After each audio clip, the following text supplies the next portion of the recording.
I listened to the interview of the Sterns, Chris and Debra Sterns, about their son Stephan, and it was really something. It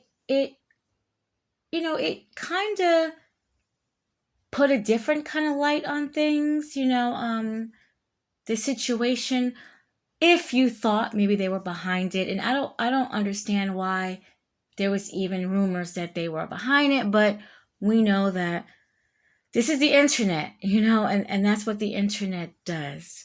So I'm going to put the link to this interview because I'm just going to go over some key points about the interview. And if you're just interested in this story, because we know soon Stephan Sterns will be going to court, and we know that Florida is asking for the death penalty, and we know that Stephan is trying to get it taken off the table. So this was an interview with the parents 6 months after Maddie's death and while their son was in prison. Now, this interview, I admit, it's all over the place, but I get it. I get it because, they had a lot on their minds, especially Debra. They had a lot on their minds, and this was their chance to get it all out. So again, I will sum it up as best as I can, and the link will be in the description box so you could view the interview for yourself. So got a little bit of notes here. So the unfortunate part is they get bullied. They get threatened. They had to change their number several times because people will get their information, put it on YouTube, and they get all these calls, these fury of calls telling them what they hope is happening to Stephan in jail and what they want to happen to them, which, is bad. It's terrible. And I don't want to, I already did the side by side with Madeline Soto and Naziah Harris, how they both have similar situations. And we all know that the aunt and grandmother of Naziah, we know that they're getting a lot of hate. But I hate to say it, it's somewhat deserving. And we all know why. It's somewhat deserving. But when I was listening to the Sterns, and I knew about this story when it happened last year, I don't see why they are getting this type of hate. And I hope that it has stopped because, it's wrong. But I know that people can't get to Stephan. So this, I guess, is the next best thing for these people. They know what their son did. They know that he's a liar, a gaslighter. Those are words that they used. Debra used. The gaslighting. They know that. They know that he is 100% guilty of everything, though he says that there are other people involved in this crime. They know it's just him.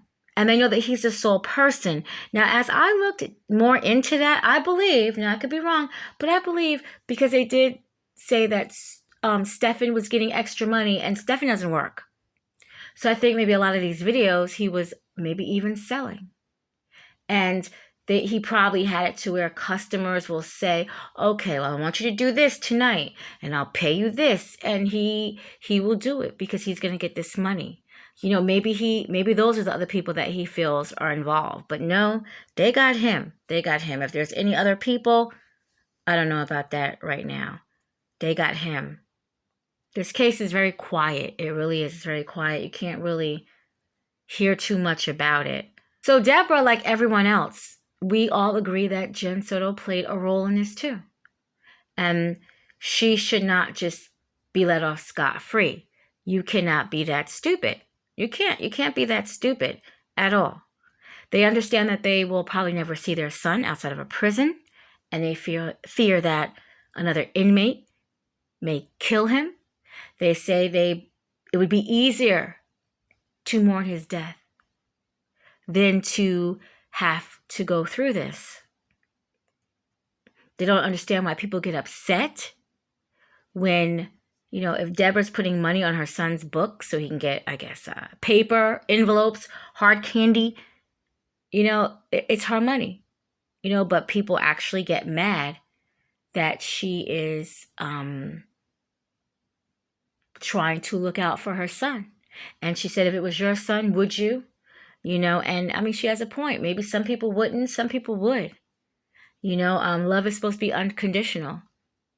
And I know they hate what he did, especially to somebody that they cared for. But he's in there. And this is unfortunately their new normal, a normal that I know they wish that they never had. This has brought a lot of depression on for Debra. I don't know, Chris didn't speak on any depression that he might have, but she said she even went to see somebody about it, but they weren't meshing. They live in a small town. Now, I know Debra and Chris don't like to look at the internet, but their picture is going to be, on my video. So if they ever did get a chance to look at it, maybe Debra should look into some online counseling where she doesn't even have to go out of her house. That might work. Instead of having to go to somebody, in her small town that she lives at. And whenever Debra speaks about Maddie, she shows more emotion than Jen had ever shown. Even when we see the videos of Jen in the interrogation room being told her daughter's no longer, it's no emotion. It's like it's no emotion with Jen at all. At all. It's just none. But Debra really did, I believe, have a true caring for Maddie. I think that she really did. Maddie had told her a joke, or she said, "You want to hear something funny?" She said when she woke up, her leg was over Stephan. And Maddie said, "Oh, they all share a bed." Debra saw red when she heard that. She was very upset when she found out all three of them are in the bed. She told Jen and her son at the same time, "This is not a good idea." Stephan says Maddie gets scared at night, and she comes in the room with us. Debra said, "You have a lock on the door. Keep it locked. It's ridiculous for her to be in a bed with you two. It's ridiculous. Not even a biological man should be in the bed with Maddie." And I do agree. I can understand if you're a father and you're in a bed with your little 3-year-old daughter and you guys are asleep, but she does have another room.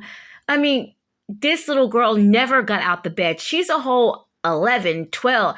You don't need to be sleeping between your mom and her boyfriend. It is crazy. And I don't understand why Jen was doing that. It just doesn't make any freaking sense at all. But yeah, Debra was very upset with that. She spoke to them together. She spoke to them individually. She said it was like going in one ear and out the other. But she thought that Stephan knew not to do this anymore. She felt like she didn't have to keep telling him. And even if she did, he's going to do what he wants to do. He is. He's going to do what he wants to do. I mean, I believe also Maddie and Jen and Stephan, they were over at her house a lot. She enforced rules like no smoking, a weed, no vaping. She doesn't like that. It makes her sick. But it's her house. She can enforce the rules that she wants to. But she needed to just, I guess, talk about that.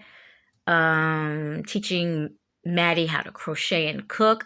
I mean, she really was like, I'm going to say like a grandmother. She probably, well, it's not probably, she won't have any grandchildren by her son. She won't.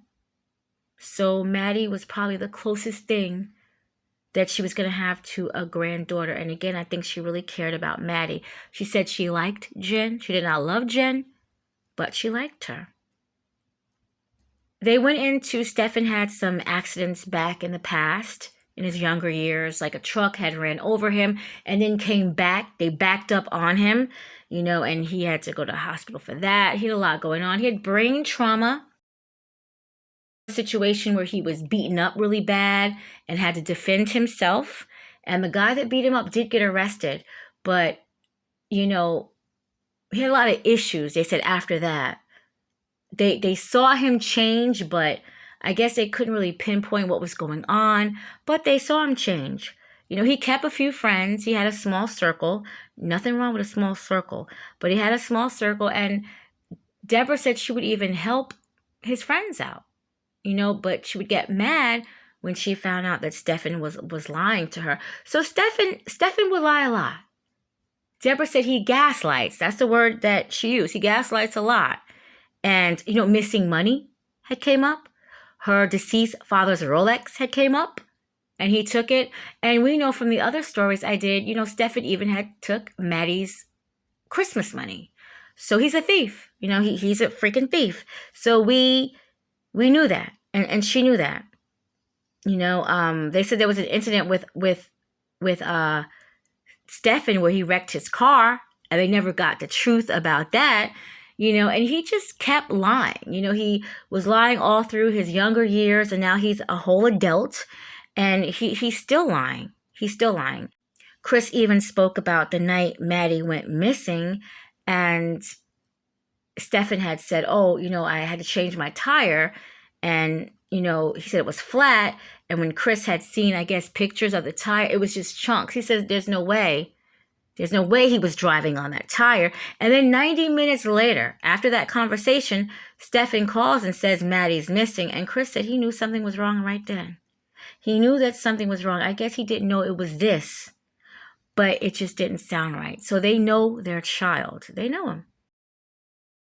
The internet had accused Chris of seeing these pictures. Chris said he never seen these pictures. Jen had gave a very vivid, detailed description of a picture that the police had shown her. And she told Chris about that picture. And Chris never seen it at all. But for some reason, somebody, he spoke about it, and it just went that he seen the picture.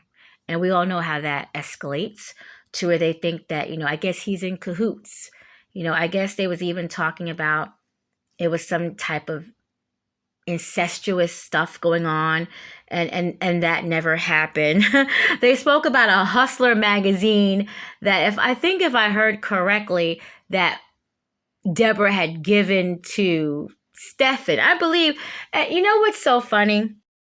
What's so funny is it's probably the younger generation. I kid you not, I'm going to say the 30 and down generation, because Hustler, Penthouse, especially Playboy, if you had a grandfather, man, they had those magazines in their house. Sometimes those magazines was on the coffee table, or they were in the bed. They had them in the house. And us children, we knew where to go and find those magazines. We did. Or they were in the closet on the top shelf. We knew. But now they don't need those magazines. You know why? Because it's right in their hand. They don't need a magazine. They got PORN right in their hand. They do. All they have to do is pick which one they want to see. So it's a very different time than now. That's very innocent if Stephan was peeking at a Penthouse magazine or had it underneath his mattress. Oh, I'm sorry, it was Hustler. But that's very innocent. Trust and believe. Anyone, I'm going to say 50 and up, maybe even younger than that, but 50 and up, they know about those magazines. They do. It's not a big damn deal at all. But somebody had, got a hold of that and just ran with it. Trying to make these people just look crazy. That's what you're trying to do. And, the Sterns say that there was no physical abuse, sexual abuse with him, nothing growing up. And they described his childhood. They tried to, find his interest, especially after the accident. They tried to see if he had any kind of interest. And it's like he didn't really want to do nothing. Just kind of lay around the house and just, again, not really do anything. There was a time where Debra, they pulled him out of school and she started to homeschool him. And on the type of education where she couldn't think that she could provide properly, like mathematics, she had got a tutor for him. So she's caring about his education and trying to make sure that, he does well. So when they described his childhood, I don't see nothing wrong with that. He had a very country-like childhood. He liked to catch frogs and climb trees and, stuff like that. She got him a horse, and she was like, look, you're going to take care of this horse. If I get you this horse, you're going to feed this horse. You're going to clean up after this horse. Yeah. If you have a dog, you have to do the same thing. So I don't really see anything wrong with his childhood, but two parents that was trying to provide the best way that they could for their child. They said he's an animal lover. He loved animals. He can get a sick and dying animal and he'll nurse it. He'll nurse it back to health, and he's done that several times. He even liked squirrels. I can't stand squirrels, but there was nothing in the childhood that showed that this would happen. But all pedos can't say that they were victimized. They can't. Some of them, especially these new pedos, they just want to do it. It's like another, I hate to say it like this, but honestly, it's like another person to have sex with. That's how they feel. Just like animals. It's just another person. Well, another thing to get off with. I hate to say it like that. I don't know how else to say it but to say it. So I don't think that they did anything. It doesn't look like they did anything at all, but try to just love their son. And people are upset with them that they still continue to love their son. They will put money on his books. So I guess he can get, they said hard candy, but I guess he's going to need some writing paper. He's going to need some socks in there, because back in the day, I don't know how they do it in Florida. You used to be able to bring packages to them, but no, now you got to get everything through the commissary. So he needs to buy stuff, deodorant, toothpaste. He needs all that. They don't provide that. So they put money on his books, and people are upset. I guess people just want them to throw him in there and abandon him and leave him alone, but they're not going to do that. They still love their child, and people are upset that they still love their child, which is just terrible. It really is. Yeah, that it's a lot more to this interview, like I said, but I'm just trying to get to the major points of it, and it's definitely worth an interview to check out. It really is. They had asked Debra, if he does get the chair, will they be there? They both said very quickly, we were there when he was born. We're going to be there when he dies. And right before Debra even got more choked up than she already was, she said, I want him to know that there will be in the room at least two people that love him.